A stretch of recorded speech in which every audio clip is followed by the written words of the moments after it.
पिस्तल देखाई चारि मुखापिंधा दुर्बृत्त चाषी घर लुटिने 69,000 टंका। कलाहांडी जिला कलमपुर पुलिस थाना अधीनस्थ पंडीगाँठे घटी एक डकायती घटना। जैनिक चाषी घर 69,000 टंका पिस्तल देखाई मुखापिंधा दुर्बृत्त लुटिने घटना साधारण आलोड़न सृष्टि करिछि।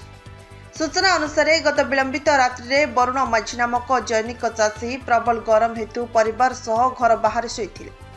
वरुण रात्रे उठी बाहर को बाहरी बेले 4 जण मुखापिंधा दुर्बृत्त वरुण मुंड उपरे पिस्तल रखी धमक दे भयभीत करथिले। वरुण आतंकित होई घर भितर एक आटाची रखिथिबा 69,000 टंका काढ़ी दुर्बृत्त मानकु देइथिले। यापरे दुर्बृत्त माने पुणी वरुणर मुंड उपरे पिस्तल रखी निकटस्थ इंद्रावती दक्षिण मुख्य केनाल रास्ता को नहीं। सेठारे 2टी बाइक रे बसी दुर्बृत्त माने फेरार मारिथिले। कलाहांडी किशन शर्मा का रिपोर्ट, श्रीक्षेत्र लाइव।